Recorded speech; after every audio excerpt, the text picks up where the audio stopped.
Hi guys, welcome back to my channel. Hope आप सभी बहुत अच्छे से होंगे।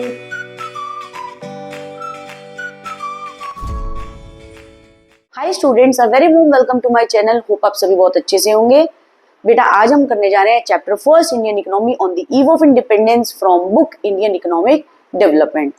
ठीक है बेटा, और आपसे मैं ये कहना चाहूंगी जिन्होंने सब्सक्राइब नहीं किया है बेटा जल्दी से सब्सक्राइब करिए, बेल आइकन बटन प्रेस कीजिए, कोई इंपॉर्टेंट नोटिफिकेशन आपसे ना रह जाए, और वीडियो को एंड तक जरूर देखना और फ्रेंड्स के साथ जरूर शेयर करना। चलिए आज नेक्स्ट पार्ट देखते हैं आपका Indian economy on the eve of independence. आज हम पढ़ने जा रहे हैं डेमोग्राफिक प्रोफाइल। डेमोग्राफिक प्रोफाइल क्या होता है बेटा? देखिए, डेमोग्राफिक प्रोफाइल के अंदर हम अपनी इकोनॉमी की पॉपुलेशन देखते हैं कि विद कितने हाई बर्थ रेट है और कितने हाई डेथ रेट है। यानी हम अपनी पॉपुलेशन को देखते हैं कितनी बढ़ रही है विद हाई बर्थ रेट और विद हाई डेथ रेट। तो डेमोग्राफिक प्रोफाइल के अंदर हम ये चेक करेंगे हमारी इकोनॉमी की कंडीशन क्या है जब ब्रिटिश रूल कर रहा था, with the help of following point कि कितने बर्थ रेट थे बेटा, कितने डेथ रेट थे, ठीक है, और लो लिटरेसी रेट वगैरह थे। तो सब हम इसके अंदर ही पढ़ेंगे। देखिए, the demographic condition during the colonial rule. Colonial rule क्या है? आपका जब ब्रिटिश रूल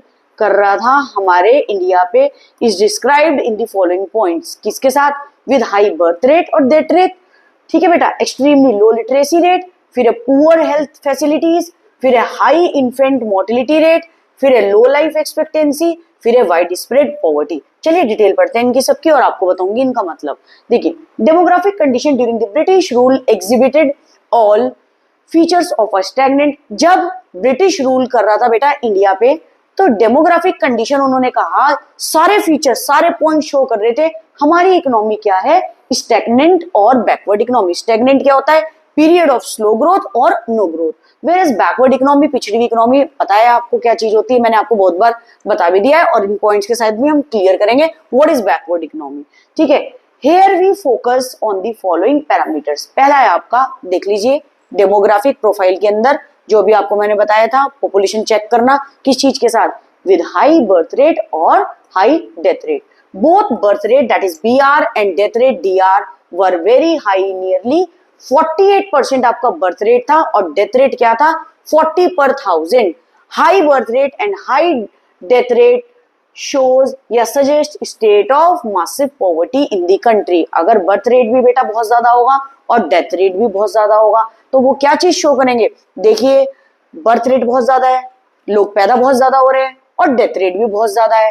ठीक है, बर्थ रेट आपका 48 है, डेथ रेट 40 पर 1000 है। फिर से सुनना बेटा, बर्थ रेट 48 पर 1000 है, डेथ रेट आपका 40 पर 1000 है। तो ये क्या चीज शो कर रही है? Massive poverty in the country. हमारी कंट्री के अंदर बहुत ज्यादा पॉवर्टी है, इवन लोगों के पास रोटी कपड़ा और मकान भी नहीं है। पॉवर्टी वही होता है, no food, no cloth, no shelter. ठीक है बेटा, नेक्स्ट है हाई इन्फेंट मोर्टेलिटी रेट। पहले तो बेटा आप पूछेंगे मैम इन्फेंट मोर्टेलिटी रेट क्या होता है? 1 साल से कम बच्चे की डेथ हो जाना। ठीक है, तो बोल रहे हैं उसको बोलते हैं infant mortality rate was very high. देखिए, इन्फेंट मोर्टेलिटी एक साल से बच्चे की से कम उम्र के बच्चे को हम इन्फेंट मोर्टेलिटी बोलते हैं। उस समय पे 1 साल से कम बच्चे वाले क्या था? was very high. Infant mortality rate was very high. It was about 218 per 1000. ठीक है, 218 पर 1000 थे, while at present it is 33 पर 1000. अगर हाई इन्फेंट मोर्टेलिटी रेट हुआ, ये साइन किस चीज का है? Poor health care connected with extreme poverty. देखिए, हाई इन्फेंट मोर्टेलिटी रेट क्या चीज है? 1 साल से कम उम्र के बच्चों की डेथ हो जाना। तो पहले के टाइम में ये कितना था? 218 पर 1000, लेकिन एट प्रेजेंट आज के टाइम में सिर्फ ये कितना है? 33 पर 1000। और क्यों था पहले बेटा 218? इसलिए था high infant mortality rate is a sign of poor health care. इतने बच्चे क्यों मर रहे थे? Because of the poor health care centre connected with extremely poverty. लोगों के पास इतना कुछ फीड कराने के लिए था ही नहीं गरीबों को, कि लोगों के पास क्या था? प्रॉब्लम इतनी ज्यादा थी, तो जिसके कारण क्या था?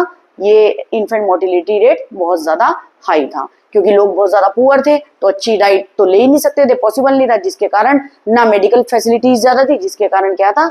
इनका एक्सट्रीमली पॉवर्टी। समझ में आई बेटा ये चीज? ठीक है,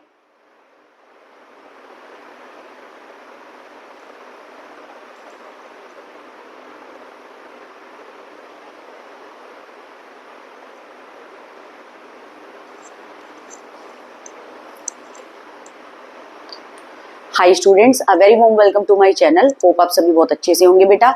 आज हम करने जा रहे हैं Indian economic development on the eve of independence का chapter number first. Hi students, a very warm welcome to my channel. Hope आप सभी बहुत अच्छे से होंगे बेटा। आज हम करने जा रहे हैं chapter first Indian economy on the eve of independence from book Indian economic development. और बेटा जिन बच्चों ने सब्सक्राइब नहीं करा है जल्दी से जाके सब्सक्राइब करें, बेल आइकन बटन प्रेस करिए, कोई इंपॉर्टेंट नोटिफिकेशन ना आपसे रह जाए।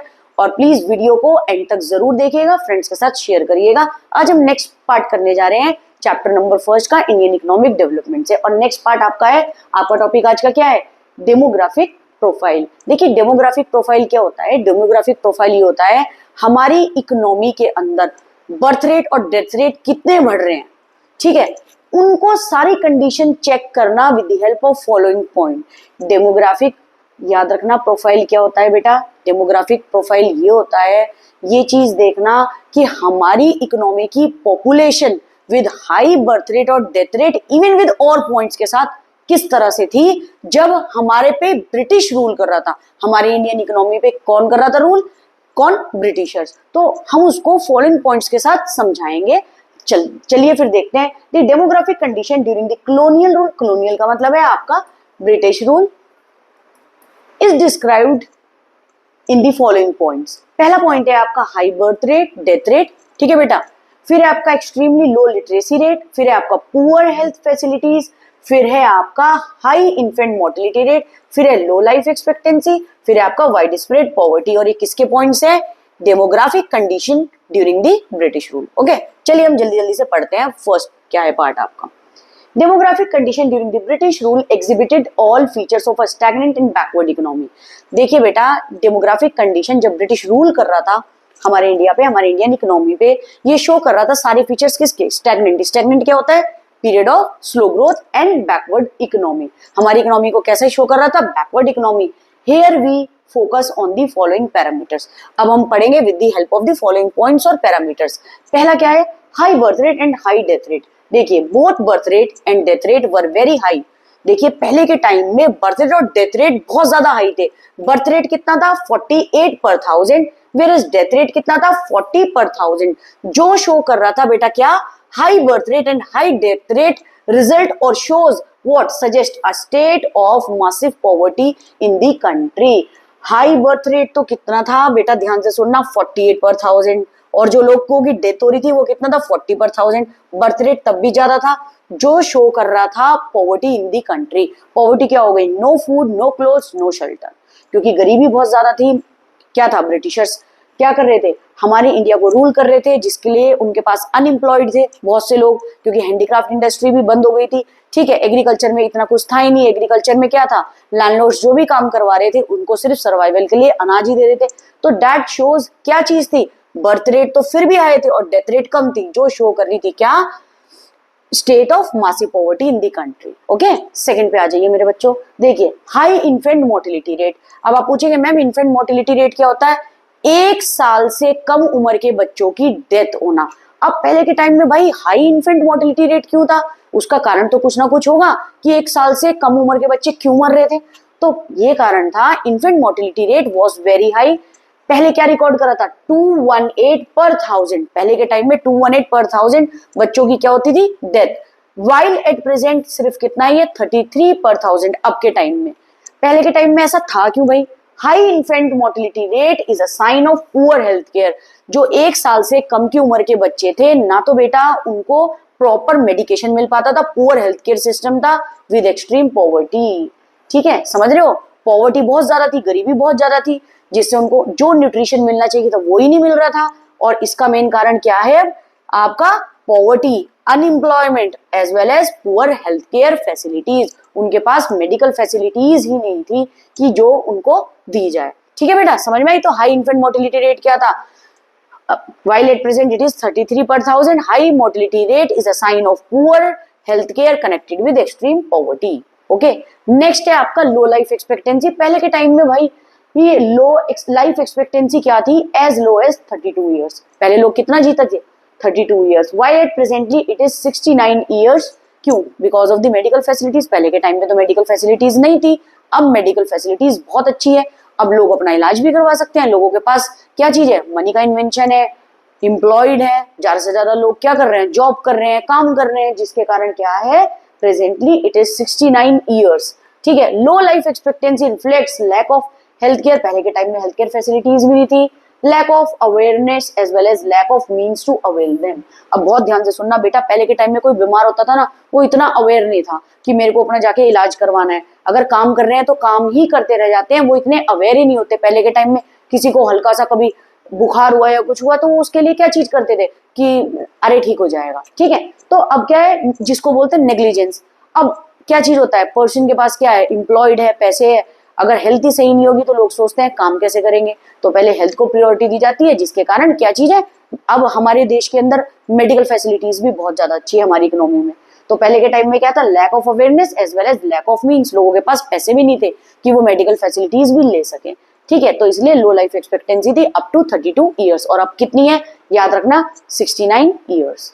नेक्स्ट पे देखिए, extremely low literacy rate. Extremely low literacy rate में क्या है बेटा, लिटरेसी रेट, लिटरेसी क्या होते हैं, पढ़े लिखे। Literacy rate was less than 16%, reflecting what, society के अंदर backwardness as well as reflection of economic backwardness. देखिए बेटा बहुत ध्यान से सुनना, लोग अगर पढ़े लिखे नहीं होंगे तो सोसाइटी हमारी बैकवर्ड होगी, जिसके कारण हमारी इकोनॉमी भी कहीं ना कहीं इफेक्ट करेगी, और इकोनॉमी भी क्या कहला जाएगी, बैकवर्डनेस। पढ़े लिखे लोग नहीं होंगे, ठीक है, पढ़े लिखे लोग नहीं होंगे तो जॉब ही नहीं करेंगे, टेक्नोलॉजी में कोई अच्छी चीज नहीं होगी। और एक चीज और देखिए, female literacy rate was still worse. Female literacy rate तो और भी ज्यादा वर्स था, कितना था, 7%। दिस इंडिकेट और शोज व्हाट जेंडर बायसनेस। पहले के टाइम में जेंडर बायसनेस बहुत ज्यादा था सोसाइटी में, लड़के को पढ़ाओ और लड़कियों को नहीं पढ़ाओ, कि इनकी तो मैरिज कर देंगे, 5th क्लास करवा दी, फिर घर में बिठा लिया। ठीक है, तो लेकिन क्या था, पहले के टाइम में लिटरेसी रेट बहुत ज्यादा कम था, 16% था, जिसमें फीमेल लिटरेसी रेट तो सिर्फ 7% था, जो शो कर रहा था what, gender bias in the society. Bias होता है भेदभाव, ठीक है, भेदभाव करना बिटवीन मेल और फीमेल। ठीक है, आगे देखिए बेटा, आगे आपका पुअर हेल्थ फैसिलिटीज। देखिए पुअर हेल्थ फैसिलिटीज में क्या है, the level of public health facilities was very poor during the British rule. There was a lack of proper housing. लोगों के पास रहने के लिए घर नहीं था, सैनिटेशन, साफ सफाई, हेल्थ केयर फैसिलिटीज, ये सब कुछ नहीं था बेटे। तो लोगों की क्या थी, पुअर हेल्थ फैसिलिटीज थी। ठीक है, तो level of public health facilities was very poor during the British rule. जब ब्रिटिश रूल कर रहा था, लोगों के पास जो हेल्थ फैसिलिटीज थी बहुत ज्यादा पुअर थी, पुअर हाउसिंग फैसिलिटीज थी, सैनिटेशन, साफ सफाई के लिए कुछ नहीं था। ठीक है, और हेल्थ केयर फैसिलिटीज भी कहीं ना कहीं क्या थी, बहुत ज्यादा वर्स्ट। ठीक है बेटा, नेक्स्ट देखें, नेक्स्ट है वाइड स्प्रेड पॉवर्टी। मैंने पॉवर्टी आपको बताया था, no food, no clothes, no shelter. पहले के टाइम में बहुत ज्यादा, जब ब्रिटिश रूल कर रहा था हमारे इंडिया में, तो डेमोग्राफिक प्रोफाइल में क्या था, हाँ, wide spread poverty. There was no reliable data about the extent of poverty. हम ये डेटा ही कोई नहीं है, हम बता ही नहीं सकते किस एक्सटेंट तक पॉवर्टी फैली हुई थी। But there is no doubt that extensive poverty prevailed in India. Extensive, एक हाई लेवल पे, एक मासिव लेवल पे पॉवर्टी इंडिया के अंदर आ रखी थी during colonial period. Colonial period जब ब्रिटिश रूल कर रही थी हमारे इंडिया पे, उसको क्या बोलते हैं, कॉलोनियल पीरियड। ठीक है, the overall standard of living of common people in India was very low and there was a widespread poverty in the country। ये बोल रहे हैं बेटा, the overall standard of living of common people, common people का standard of living, जब British rule कर रही थी हमारे इंडिया पे, 200 साल तक कम से कम रूल कराया उन्होंने, क्या था हाल, was very low and there was widespread all over। widespread क्या थी, poverty in the country। लोग बहुत ज्यादा गरीब थे, इवन उनको खाने को भी नहीं मिलता था बेटे। ठीक है, समझ गए, तो वाइड स्प्रेड पॉवर्टी कैसी थी। चलिए, इसका कोई एक्यूरेट डाटा नहीं है, लेकिन जब ब्रिटिश रूल कर रहा था तब ये कहा जाता है standard of living of common people बहुत ज्यादा लो था। There was a wide spread poverty in the country. Next देखिए बेटा, अब आ गया आपको आई होप डेमोग्राफिक प्रोफाइल समझ आया होगा। अब हम देखते हैं ऑक्यूपेशनल स्ट्रक्चर क्या था भाई। ऑक्यूपेशन क्या होता है, कामकाज, लोग किस ऑक्यूपेशन में मैंने ना बेटा आपके लिए इसके अंदर एक चार्ट भी लगाया है, आप देख लें। आप एग्जाम में मत लिखना, लेकिन मैंने आपको समझाने के लिए इसमें लगाया है। देखिए, occupational distribution of India at the time of independence. पहला है ऑक्यूपेशन आपका प्राइमरी सेक्टर, और प्राइमरी सेक्टर के अंदर कितने लोग काम कर रहे थे। देखिए, ये 1951 का डेटा है आपके सामने। एग्रीकल्चर के अंदर लोग कितने थे, 72.7%, agriculture 50%, agriculture labour 19.7%, forestry, fisheries, animal husbandry, plantation कितना था 2.4, वेरएज माइनिंग में कितने थे 0.6। Overall agriculture sector that is primary sector में लोग कितने थे 72.7%। ओके, फिर है आपका सेकेंडरी सेक्टर। सेकेंडरी सेक्टर की क्या वैल्यू थी, देख लीजिए कितने लोग इन्वॉल्व थे इसके अंदर, 10.1%। कितनी परसेंट थी, देख लीजिए 10.1%। Small and large scale industry में कितने थे 9%, वेरियस बिल्डिंग कंस्ट्रक्शन में 1.1%। ठीक है बेटा, देखिए कितना कम परसेंटेज सेकेंडरी सेक्टर के अंदर लोग काम कर रहे थे। फिर आपका tertiary that is services sector. Secondary आपका क्या था इंडस्ट्री, अब क्या है टर्शरी आपका सर्विसेज सेक्टर, जिसके अंदर कितने लोग काम कर रहे थे 17.2%। ट्रेड एंड कॉमर्स में कितने थे 5.2, ट्रांसपोर्ट स्टोरेज और कम्युनिकेशन में कितने थे 1.2, और अदर सर्विसेज में 10.6। ओवरऑल एवरेज कितना था 100%। लेकिन सबसे ज्यादा लोग कहाँ इन्वॉल्व थे, कहाँ काम कर रहे थे, एग्रीकल्चर में, डेट इज प्राइमरी सेक्टर। यही मैं आपको बताना चाह रही हूँ ऑक्यूपेशनल क्या था, लोगों का ऑक्यूपेशनल स्ट्रक्चर क्या था जब ब्रिटिश रूल कर रही थी इंडिया में। Nearly 72.7% of the people are involved on agriculture, जिसको हमारी इकोनॉमी को बोला जाता है एग्रेरियन इकोनॉमी। मेन ऑक्यूपेशन लोगों का क्या था एग्रीकल्चर। अब देखिए, occupational structure refers to discrimination of working population. अब ऑक्यूपेशनल स्ट्रक्चर अगर हम देखने जाएंगे तो हम वर्क को डिवाइड कर देंगे, वर्किंग पॉपुलेशन को डिवाइड कर देंगे किसमें, प्राइमरी, सेकेंडरी और tertiary. Primary deals with agriculture, secondary with industry और टर्शरी विद व्हाट सर्विसेज। ये मैंने आपको बता दिया। ठीक है बेटा, प्राइमरी सेक्टर में 72.7, सेकेंडरी में 10.1, वेयरएज टर्शरी सेक्टर में क्या थे आपके 17.2%। देखिए ये ब्लू वाला डायग्राम देखिए, नियरली क्या था 73% पॉपुलेशन किसमें इन्वॉल्व थी एग्रीकल्चर में। ठीक है, समझ गए बेटा। और ये ऑरेंज वाला देख रहे होंगे ना, ये सेकेंडरी सेक्टर यानी इंडस्ट्री, और ग्रीन वाला 17% सर्विसेज में कौन था आपका टर्शरी सेक्टर। चलिए नेक्स्ट है आपका पहला agriculture, the principal source of occupation. जो भी आपको बताया नियरली 72.7% वर्किंग पॉपुलेशन किसमें इन्वॉल्व थी primary sector, that is agriculture sector. On the eve of independence, independence से पहले जब ब्रिटिश रूल कर रहा था हमारे इंडिया में, 72.7% of the working population are engaged in primary sector that is agriculture. On the other hand England and USA में 2% थे, जापान में 12% थे, वेयरएज जर्मनी में कितना है 4% of the population depend on agriculture. This shows what backwardness of Indian economy at the time of independence. अगर और country के साथ आप कंपेयर करें कितना कम है, और हमारी कंट्री में कितना था 72.7%. That shows backwardness of the Indian economy at the time of independence. Okay, clear है बेटा। ठीक है, बहुत इजी लैंग्वेज में है, स्क्रीनशॉट लेके अपने नोट्स बनाइएगा अच्छी तरीके से और पढ़ाई करिएगा। मुझे पता है बेटा इंडियन इकोनॉमी बहुत बोरिंग होती है और पूरा का पूरा हिस्ट्री है, लेकिन इसको प्लीज लिख लिख के लर्न करना और बार बार रीड करना, बहुत इजी नोट्स हैं। चलिए फिर आगे देखते हैं बेटा।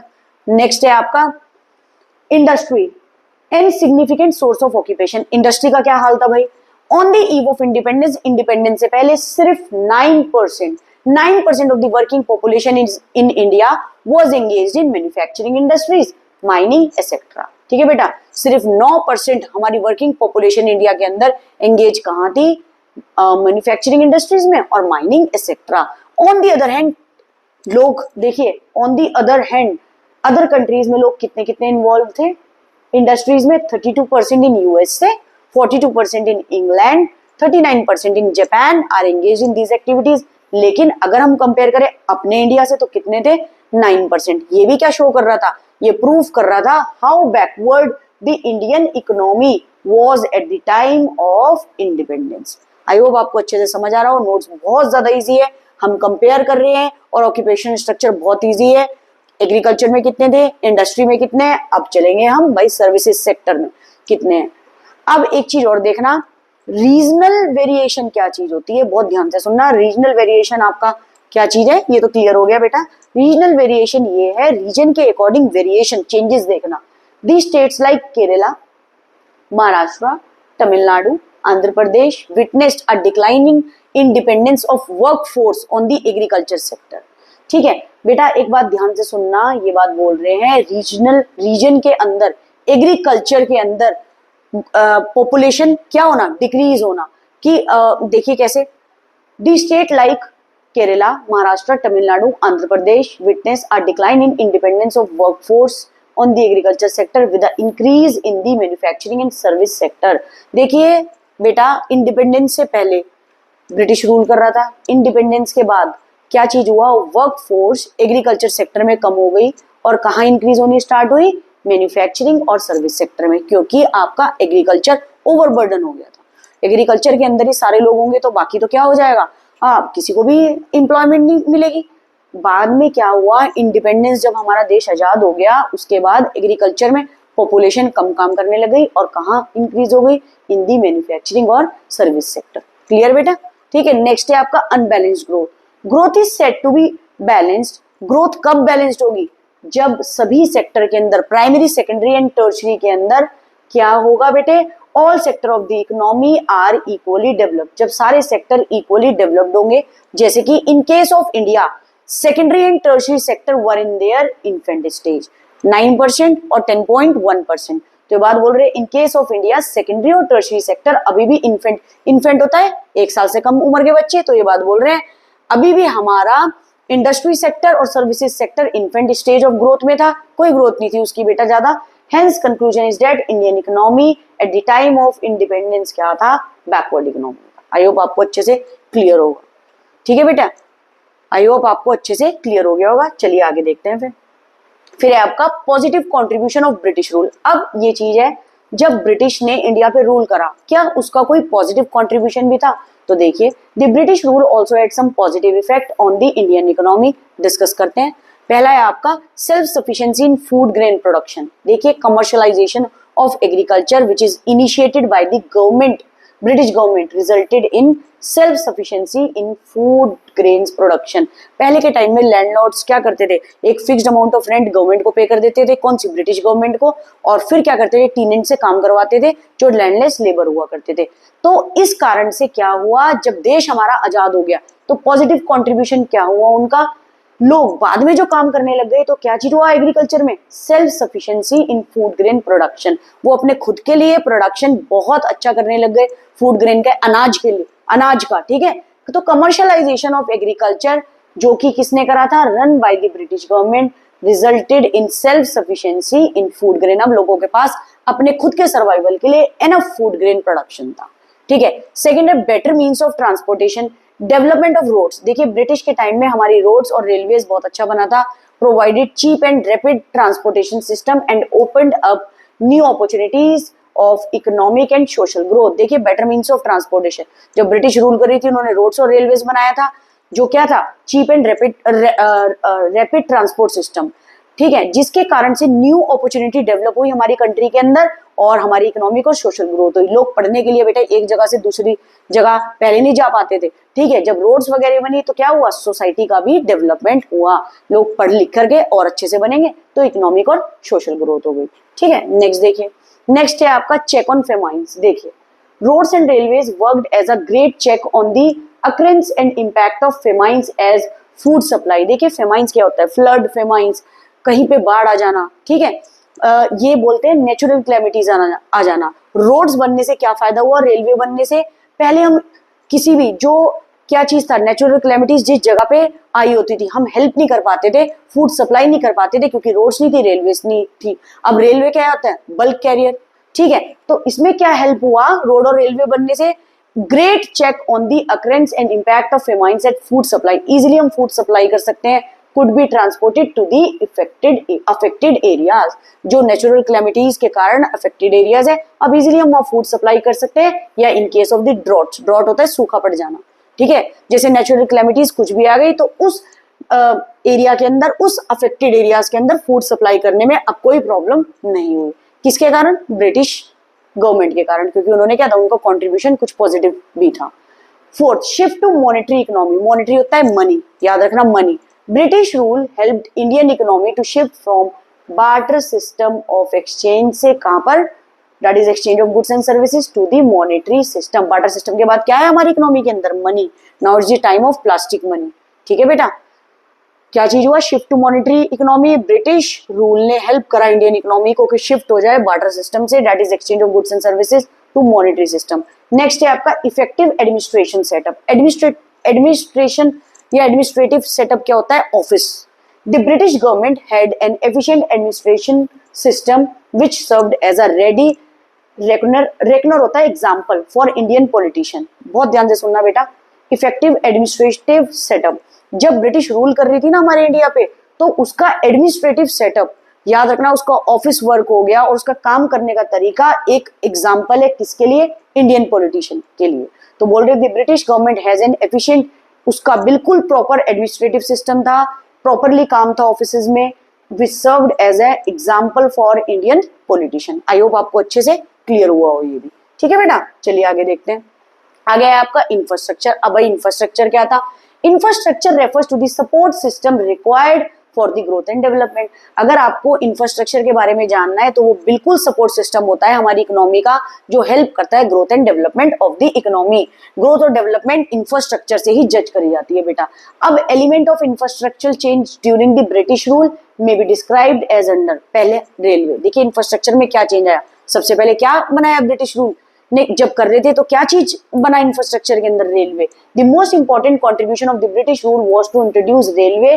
कब बना था रेलवे, ये जरूर याद रखना, 1 mark question, 1850। The railway affected the structure of the Indian economy into 2 important ways. देखिए ये बोल रहे हैं रेलवे ने अफेक्टेड करा क्या चीज, इंडियन इकोनॉमी का स्ट्रक्चर, 2 तरीके से। पहला, रेलवे ने हेल्प करा लोगों को, पीपल को, to undertake long distance travel. अब लोग इजिली एक जगह से दूसरी जगह मूव कर सकते थे with the help of railway. ठीक है बेटा। Railway also promoted to the foreign trade. अब रेलवे की हेल्प से क्या चीज था, फॉरेन ट्रेड भी कर पा रहे थे, यानी फॉरेन बिजनेस भी। बट क्या हुआ था पहले के टाइम में, but it benefited the Britishers for more than Indians. लेकिन रेलवे बनने से ज्यादा बेनिफिट किसका हुआ, ब्रिटिशर्स का मोर देन इंडियंस, क्योंकि वो क्या कर रहे थे, यहाँ से एक्सपोर्ट करवा रहे थे हमारे रॉ मटेरियल और फिर वहां से क्या बना के ला रहे थे, मैन्युफैक्चर्ड गुड्स, और हमारे इंडिया में ही बेच रहे थे। ठीक है, तो रेलवे का ज्यादा से ज्यादा फायदा किसको हुआ, ब्रिटिशर्स का। ठीक है बेटा, आगे देखें। नेक्स्ट है रोड्स। अब रोड्स भी क्या था, इंफ्रास्ट्रक्चर के अंदर आती है।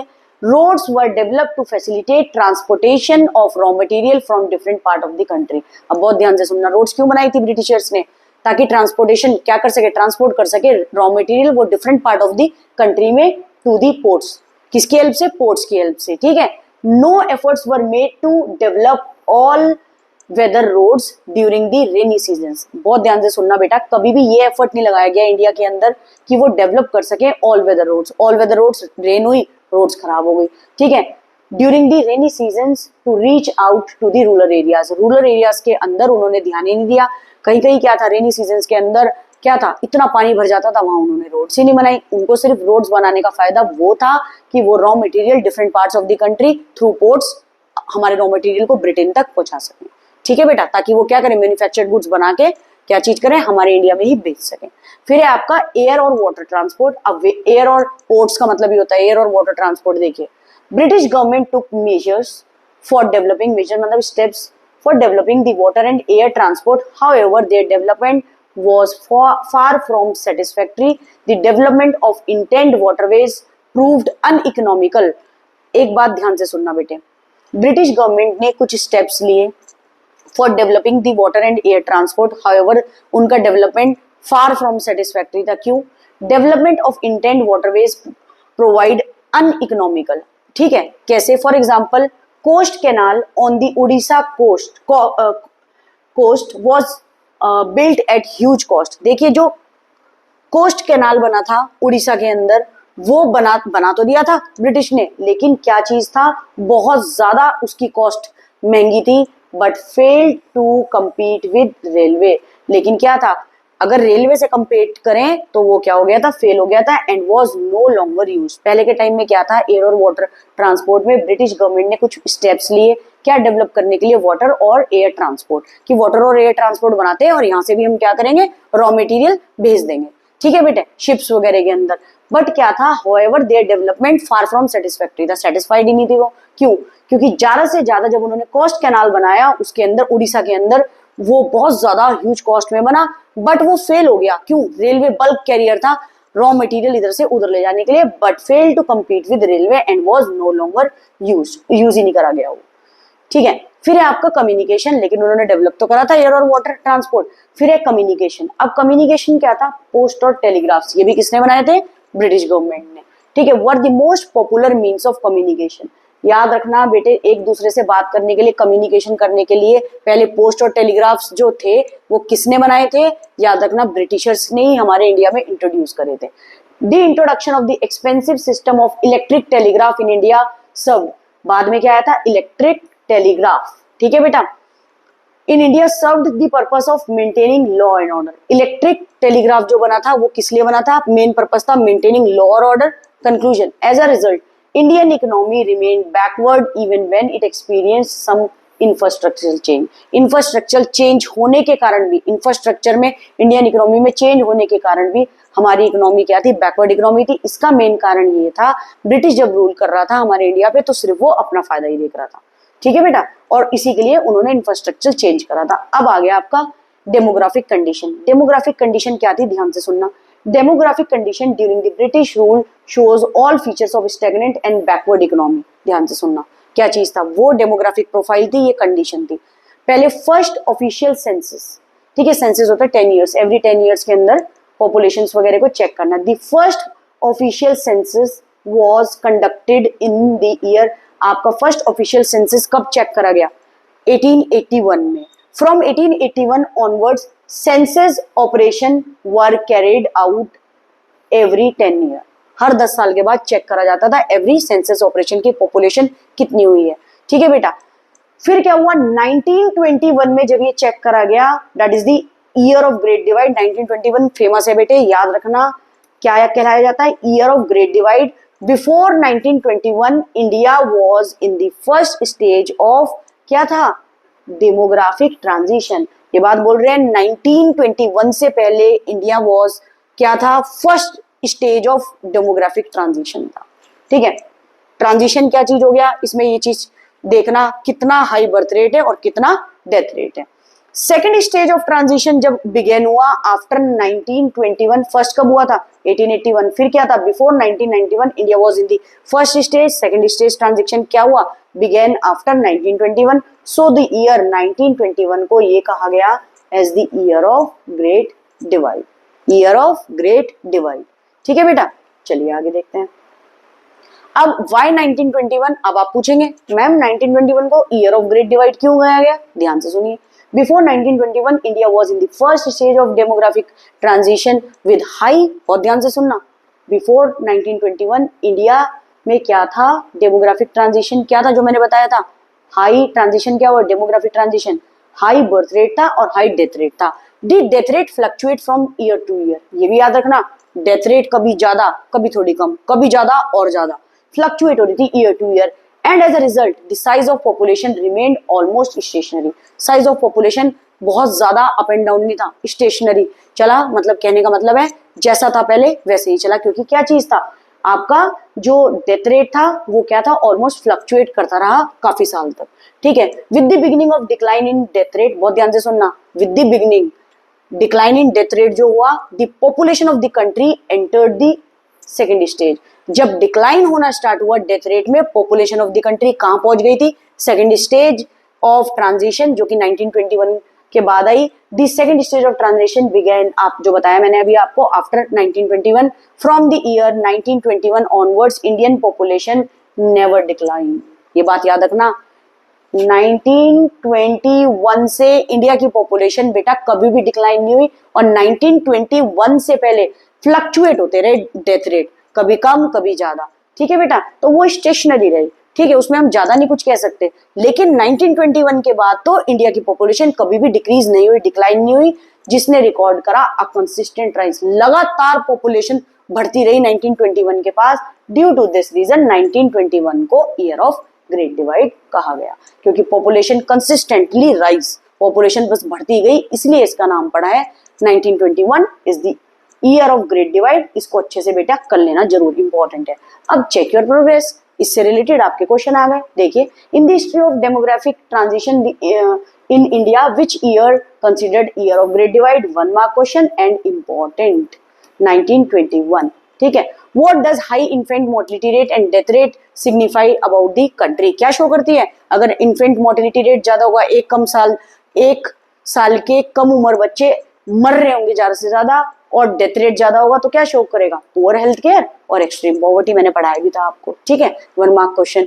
Industrial sector being an insignificant source of occupation, India on the eve of independence, यानी क्या चीज था? Time period before independence. ठीक है, जब ब्रिटिश रूल कर रहा था उससे पहले इंडिपेंडेंस में क्या था? Classified India as what type of an economy, economy क्या थी बेटा? बैकवर्ड इकोनॉमी, जब ब्रिटिश रूल कर रहा था हमारे इंडिया में। तो industrial sector being an insignificant source of occupation, industrial sector में इतने लोग इन्वॉल्व नहीं थे, 9% ऑफ द पॉपुलेशन इन्वॉल्व थी। तो ये बात बोल रहे बिफोर इंडिपेंडेंस कैसी थी हमारी इकोनॉमी? Backward economy. आगे चलें, नेक्स्ट है आपका transition of workforce from agriculture to industry which was seen in parts of Madras presidency hinted towards which economic situation, ये था इकोनॉमिक टेक ऑफ। इसको अच्छी से पढ़ लेना। Transition of workforce from agriculture to industry, agriculture से इंडस्ट्री की तरफ मूव करना।